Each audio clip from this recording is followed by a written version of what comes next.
Kasama natin si Senator Win Gatchalian na isa sa nangunguna sa investigasyon ng POGO sa Senado. Magandang tanghali po sa inyo, Senator. Salamat po sa oras. Magandang tanghali, Cheryl. Good afternoon sa ating mga televiewers. Senator Win, very clear po ang sinabi ng Pangulo na all POGOs are banned effective yesterday.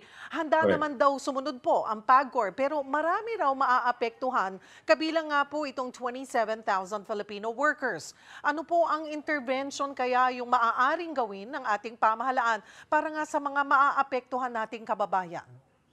Actually, 20,000 yung maapektuhan at sisiguraduhin natin na makakatanggap sila ng tulong galing sa ating pamahalaan. Tinignan rin namin yung mga quality ng mga manggagawa na nagtatrabaho sa POGO. Marami sa kanila ay IT, marunong sa information technology. So ibig sabihin, madaling hanapan sila ng kapalit na trabaho. Yung mga rank and file tulad ng drivers, utility, yan ang dapat nating tulungan, no? Para mabigyan sila ng hanap buhay o mabigyan sila ng temporary na trabaho. Pero hindi natin pababayaan yung ating mga kababayan. Sisiguraduhin natin na makakatanggap sila ng tulong. Paano rin po mapupunan yung mawawala sa ating tinatayang sinasabing 14 to 15 billion pesos na kita po mula rito? Actually, ano yan, divided into two, no? 10 billion ang ibinabayad ng POGO sa BIR at 5 billion ang ibinabayad sa PAGCOR. Maliit yan kukumpara natin sa laki ng kinukolekta ng ating bansa. Less than 0.5% yan ng total collection ng ating bansa. Kaya hindi natin mararamdaman kung yan ay nawala dahil maliit lang yan sa kabuuan ng koleksyon ng buong Pilipinas. Pero ganun pa man, naniniwala ako, Cheryl, na hindi natin pwedeng isakripisyo o ikompromiso yung seguridad at katahimikan ng ating bansa. Walang amount, walang halaga na pwedeng ipalit pagdating sa peace and order. Hindi natin pwedeng isalang-alang yung peace and order ng ating komunidad. Ang sinasabi po noon ng PAGCOR ay hindi naman yung legal na POGO ang problema, yung illegal. At ngayon nga po, ang pangamba pa rin nila ay baka lalong dumami pa yung underground POGO. What's your take on this, Senator Actually, Win? pag titignan natin itong mga na-raid, Cheryl, lahat to ay legal eh. Lahat sila may papeles, meron silang lisensya, nag-apply sila. Kung nasundan nga natin, gumamit pa sila ng mga maka-impluwensyang mga tao para kumuha ng lisensya. So ibig sabihin meron silang lisensya, no? At meron silang papeles. Pero sa likod ng lisensya na 'yon ay mga criminal activities at krimen ang ginagawa nila. Kaya nga sabi ng ating Pangulo, siya na mismo nakakita nito, sabi niya in guise of gaming or in guise of the license, mga criminal activities ang ginagawa nito tulad ng torture, human trafficking at iba pa. Siya na mismo nagsabi nito at yan din yung nakita namin sa pag-imbestiga namin. Senator Win, linawin lamang po din natin na yung POGO ay parte lang ng Internet Gaming License o IGL. Para po sa marami sa aming hindi nakakaintindi, pakipaliwanag lamang po yung mga klase ng Internet Gaming, Sen. Tama. IGL yan yung pinakakabuuan. May dalawang modelo ng IGL. Isa yung offshore, ito yung POGO na kumukuha ng taya galing sa labas. At pangalawa yung e-gaming, ito yung kumukuha ng taya dito sa Pilipinas. So yung mga e-gaming, marami na tayo nakikita nito. In fact ako, nakakakita na ako ng marami. No? Parang dahan-dahan sila umuusbong. At itong e-gaming, ang kanilang merkado ay tayo, mga locals.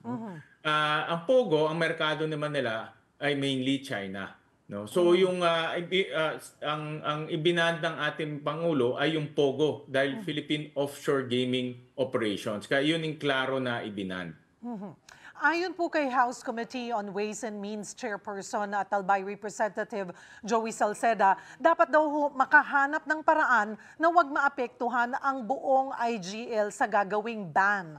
Paano natin ito matitiyak po? Gagamit yan ng teknolohiya.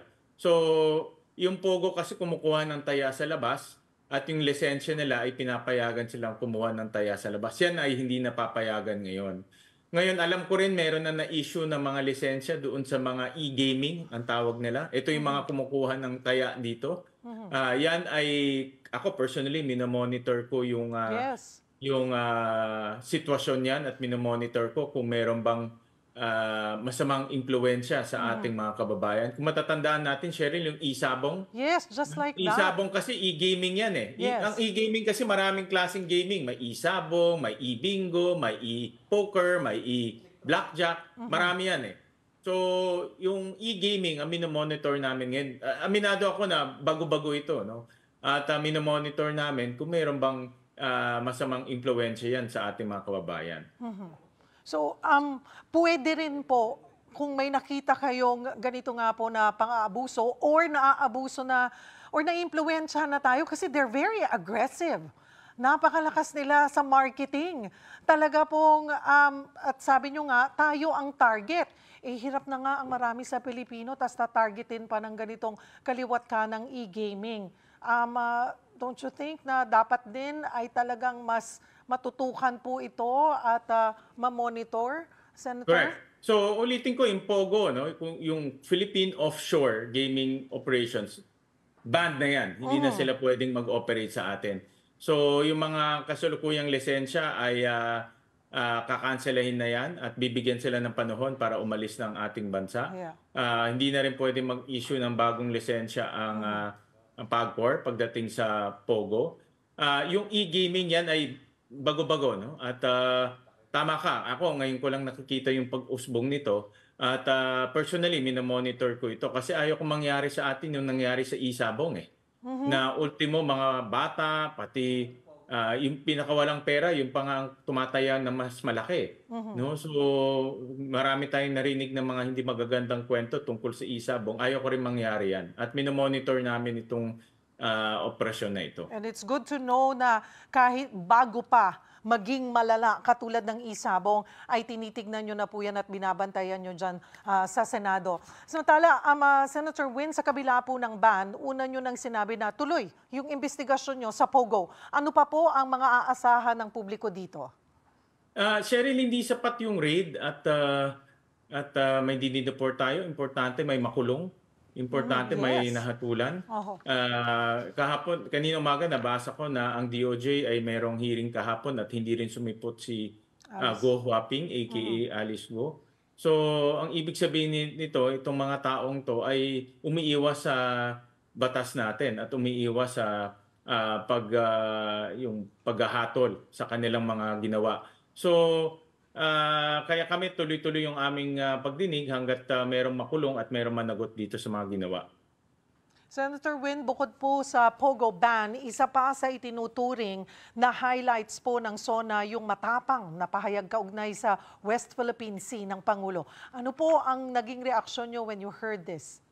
Ako, napatayo ako. In fact, dalawang sa kanyang talumpati yung pagban sa POGO at itong matapang at klarong statement pagdating sa West Philippine Sea. Itong dalawang topic na ito ang napatayo ako, no? Nabigyan ko ng standing ovation. Dahil mahalaga na malaman ng buong mundo, hindi lang ng China, but ng buong mundo, na hindi tayo magbibigay ng kahit anong spasyo o kahit anong lugar dyan sa West Philippine Sea. At klaro rin sa buong mundo na ipaglalaban natin yan. Klaro rin sa buong mundo, kasama ang China, na atin yan. No? Very clear na sinabi ng ating Pangulo.